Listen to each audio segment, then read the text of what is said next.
Hey there, guys. So today we have another review. Happy July 4th again. This is number 3 of the series. I did 2 other reviews before this. This will be the last one. And this here we have is Crooked Stave Surette. This is a Saison that is Asian oak barrels, and I believe it has a good amount of bacteria in it. So bacteria will sort of give beers different kind of notes, you know. Certain bacteria will sort of tart a beer, sort of give you lemon, vinegar, lactic like yogurt, or some other bacteria will give you funk qualities, sort of like, you know, hay, wet sock, sort of just funkiness, you know, fermented kind of notes. I believe this beer has all of those. So yeah, let's dig in this beer.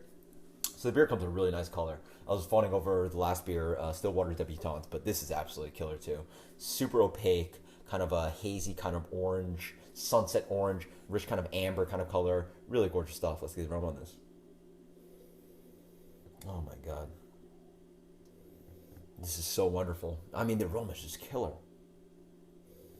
It is lemons, unripened stone fruit, unripened peaches, unripened apricot, a bit of apple, a nice kind of a bit of malt in there. You get maybe a bit of like a acidic kind of vinegar kind of thing. Good amount of hay. Reminds me hints of Driefontein or Cantillon. Not as aggressive, but sort of like wet sock, hay, as I said, barnyardy. This is really wonderful. Wow, it's a killer aroma. I mean, just keep smelling this. It's like really nice and tart. It just makes your mouth kind of pucker and sort of salivate. Let's get the flavor. Cheers. Oh wow. Oh. Oh my god. Holy. Whoa. Well, happy July 4th. This is so good. Oh, man. Oh, I can't say how good this is.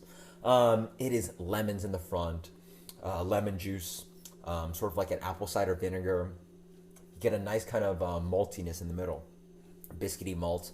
Not really sweetness, but it just offers a bit of like substantive kind of like something to chew on for the palate.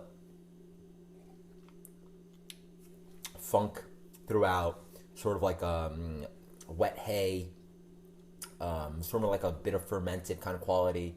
I was thinking a bit of like wet sock, but not really. It's maybe towards like something like maybe something slightly gone bad. It's just slightly funky, but not too intense. So maybe towards like barnyardy and wet hay kind of thing.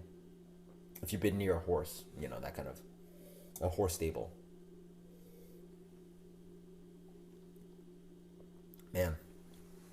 I mean, I keep drinking because it's just like there's so much going on. It's acidity in the front, that slight kind of malt. There's a good amount of that. Oh wow.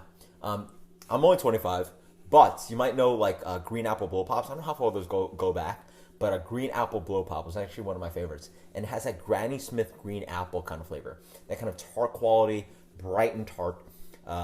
If you are okay with that kind of sourness, you're gonna like this. It's richly sour. This beer is probably towards medium plus, almost full kind of tartness.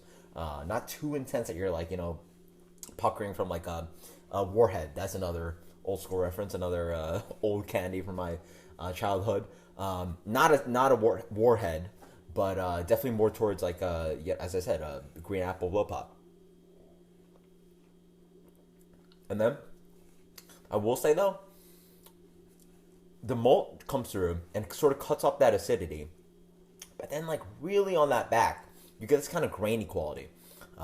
It's sort of like crushed up cornflakes, wet wheat, and it almost even slightly reminds you of like an adjunct lager, maybe towards like a Miller or Coors kind of beer.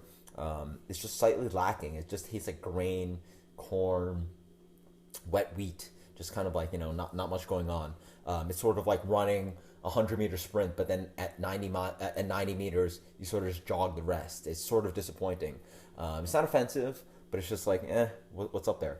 But in general, this beer is like super exciting in the front. You know, it's like Usain Bolt all the way. It is so good. It just keeps like transforming on you. Wonderful tartness. It is so good. This is becoming one of my favorite brews. I mean, I absolutely love this beer. Wow. I mean, that fun quality. Oh, jeez. I've been falling over this beer for a long time. This beer is getting a 97 from me. To me, this is actually world class. I think it actually stands up quite well to some of the beers that people have hard time finding, sort of like Fontaine, Cantillon, Russian Rivers, sours. This to me is actually people don't actually go nuts trading for this. You can actually find this on the shelves in New York. It has decent distribution, I think. Slightly pricier bottles, probably $10, but highly recommend checking this beer out because it is not super hard to trade for and get, and I highly recommend it. So until next time, guys, cheers. I really enjoyed this. Happy July 4th. This is Stave Surette. Enjoy it. Cheers.